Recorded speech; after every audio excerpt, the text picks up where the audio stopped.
Magandang araw at maraming salamat sa pagbalik sa aking channel. Muli nating ipagpatuloy ang kwento ni Pedro. Matapos niya talunin ng isa lamang sa mga mahihinang miyembro ng organization ay napag-isip niya na kailangan niya ng mas matibay na plano at suporta para talunin ang Glory Group. May isang tao lamang na nasa isip niya na pwedeng makatulong. Pero hindi komportable si Pedro sa taong ito, gayunpaman ay pinuntahan pa rin ito ni Pedro. Sa isang lugar makikita na may lumang CR. Binuksan ni Pedro ang pinto at sumalubong sa kanya ang mga homeless na mga tao na nakikitulog sa loob.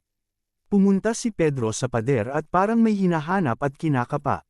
May pinindot siya at biglang may bumukas sa pader.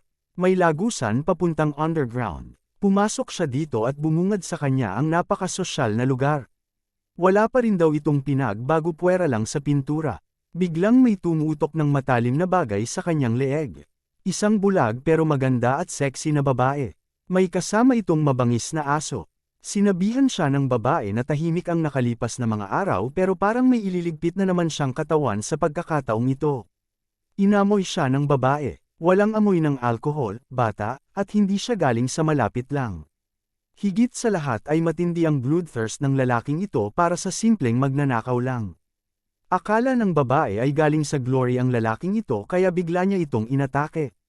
Mabilis lang na iniwasan ito ni Pedro. Magaling ang babae pero mas magaling si Pedro. Napabilib ang babae at sinabing may mga magagaling pala na killer na kasing galing ng lalaking nasa harap niya na kayang ipadala ang Glory Group. Na-corner ni Pedro ang bulag na babae pero tinawag ng babae ang mabangis na aso na si Alexander. Akala ng babae ay kakagatin na nito ang lalaki pero biglang naging maamo ito. Kilala pala ng aso si Pedro, nagulat ang bulag na babae. Pagkatapos nito ay nag-usap na sila ni Pedro at hindi siya makapaniwala. Hinawakan niya ang mukha ni Pedro at ito nga ay bumata. Gusto rin bumata ng babae kaya tinanong niya kay Pedro kung paano ito namatay. Pero naging seryoso ang usapan nila at ibinahagi ni Pedro na kakalabanin niya ang Glory ng mag-isa. Kailangan niya pumasok sa mata ng bagyo. At ang paraan lamang ay maging killer siya ulit at sumali sa organisasyon. Naintindihan ng babae ang plano ni Pedro. At sinabi nita na wala nang makakakilala sa kanya. Habang hinahanap nila si Pedro ay wala silang kaalam-alam na si Pedro ay nasa harapan lang pala nila. Pero sinabi ng babae na para maging killer ng organization ay dapat galing ito sa Honor Orphanage. Sinabi ni Pedro na may isa pang paraan. At ito ay ang pumasok sa Divine Honor High School. Pumasok nga si Pedro at maraming mga babae ang namangha sa kanya. May mga lumalapit para makipagkilala pero hindi simp si Pedro. Ang Divine Honor High School ay mukha lamang ordinaryo na high school pero ang purpose nito ay magpalaki at mag-train ng mga killer. Meron silang pinapatakbo na sikretong class. Ito ang killer class. Kailangan ni Pedro makapasok sa class na ito para maging isang killer ng Glory Group. At dahil nga kumukuha lang ang killer class na ito galing sa Honor Orphanage, imposible pa na makapasok si Pedro dito. Hindi alam ng bulag na babae na may isa pang paraan para makapasok dito at ito ay ang kunin ng atensyon ng mga instructor. At yun nga ang ginawa ni Pedro, sa gymnasium kung saan ay mayroong program na nakahanda para sa isang awarding ceremony. Ay umakyat si Pedro sa entablado at nagpakilala. Siya raw ay mahilig sa pakikipag-away at magaling daw siya dito, at higit sa lahat ay isa daw siyang killer. Marami ang nagulat lalo na ang mga miyembro ng killer class. Hindi makapaniwala ang mga ordinaryong estudyante lamang. Pati ang bulag na babae na nakikinig lang sa remote device na naka-install kay Pedro. Dinugtungan pa ni Pedro na hindi lamang isang magaling na killer kung hindi ay gusto niya maging killer na magaling sa pag-aaral, at yun na nga ang nangyari, nakuha niya ang atensyon ng mga tao. May lumapit na malaking lalaki sa kanya. Tinanong siya kung inakit daw ba nito si Eugene, hindi alam ni Pedro ang pinagsasabi ng malaking lalaki. Ang malaking lalaking ito ay si Jiang Yisel at isa lamang ang babaeng gusto nito at ito ay si Eugene. Nagde-date na ang mga ito sa loob ng 22 days. Pero sa pagkakataong ito, nabihag ni Pedro ang girlfriend niya kaya galit na galit si Yisel. Sinantak ni Yisel si Pedro. Sikat si Yisel sa Mapo District dahil sa kanyang napakalakas na kamao, marami ang takot sa kanya at ayaw lumaban, pero sa pagkakataon nito ay natakot at nakaramdam siya ng near-death experience sa aura ni Pedro. Akala niya ay katapusan niya na pero pinitik lang ni Pedro ang noo niya. Biglang lumapit ang isang guro para awatin sila at kinuha nito si Pedro at kailangang kausapin. Pinag-uusapan na nga si Pedro ng mga taga-killer class. May mga plano ang mga ito. Susubukan nilang patayin si Pedro. Sa killer class din pala ay nandoon ang batang babae na kasama ni Octopus. Ang babaeng nagtangkang pumatay kay Pedro sa bookstore. Siya si Lee Yuna. Alam ni Yuna ang plano nito at ito ay ang pabagsakin ng Glory. Sa isang banda, habang nasa noon break ang mga estudyante ay kumakain ng pananghalian si Yuna. Nilapitan siya ni Pedro at siya ay nagulat. Tinanong nito si Pedro kung bakit nandito siya at sinabi lang ni Pedro na gusto niya magtago dahil marami ang sumasnad sa kanya.